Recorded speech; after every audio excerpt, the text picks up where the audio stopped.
ఒక రాజ్యంలో ఒక వీరుడు ఒక కొత్త ప్రదేశానికొస్తాడు. అక్కడికొచ్చి అతను సవాలు విసురుతాడనమాట. నాతో పోటీ పడగలవారు ఎవరైనా ఉన్నారా? నన్నెవడైనా ఓడించగల వాళ్ళున్నారా? నన్నెవరు కూడా ఓడించలేరు అని జెప్పి అతను సవాలు విసురుతాడు. అతను బాగా బలశాలి, భారీకాయుడు, వీరుడిలాగా కనబడతా ఉంటాడు. అతను చూసి చాలామంది కూడా బెదిరిపోతారు. అయితే ఆ తమాషా చూడటానికి చాలామంది అక్కడే గుమిగూడతారు.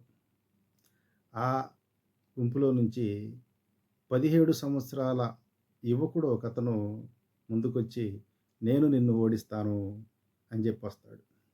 ఇప్పుడు అక్కడ ఉన్నోళ్ళందరూ గూడా హడలిపోయి, "ఎందుకురా నీకు వాడు హ్మ్, పహల్వాన్‌లాగా ఉన్నాడు.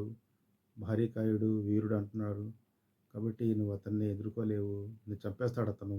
నువ్వు వెళ్ళిపోరా బాబు" అని చెప్పి అతన్ని బెదిరిస్తారు. హెచ్చరిస్తారనమాట. అప్పుడు అతను చెబుతాడు. అతను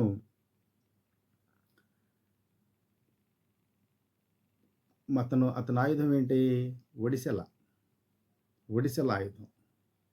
అయితే అతనేం చేస్తాడంటే, అతను పెద్దవాడవ్వటమే నాకున్న అడ్వాంటేజ్. ఎందుకంటే, నాకున్న ఆయుధానికి అతను మిస్ కాడు. అర్థమైందా? నేను అతన్ని హిట్ చేయటానికి అనువుగా ఉన్నాడు. కాబట్టి అతన్ని ఎదుర్కొంటాను నేను అని చెప్పి అతను అతనితో పాటు పోటీ పడతాడు. తర్వాత ఏం జే తర్వాత ఏం చేస్తాడంటే అతను గురి చూసి ఆ ఒడిసెలతో ఒకే ఒక దెబ్బ కొడతాడు. కరెక్ట్‌గా అతని నుదిటికి తగులుద్ది. ఒక్క దెబ్బకి అతను సవాలు విసిరిన పహల్వాన్ ఎవరైతే ఉన్నాడో అతను నేలగొరుగుతాడు.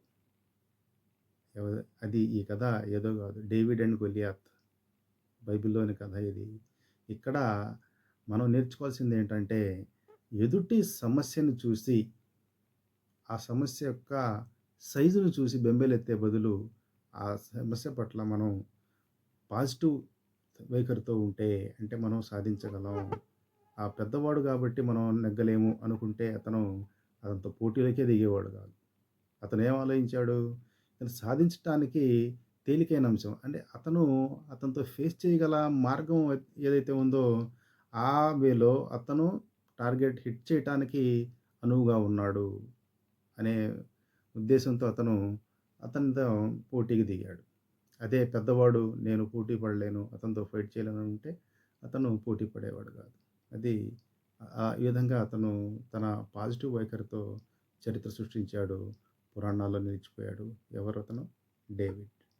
'డేవిడ్ గొలియాత్' బాగా మా పురా బైబిల్‌లోని బాగా ప్రాచుర్యంలో ఉన్న కథ ఇది. దీని నుంచి మనం నేర్చుకోవాల్సిందేంటంటే, సమస్య పట్ల మనం పాజిటివ్‌గా ఉండాలి. మన పాజిటివ్ వైఖరే మనల్ని ముందుకు నడుపుతుంది. కాబట్టి మనం ఎప్పుడూ గూడా పాజిటివ్‌గా ఉండాలి. Be positive.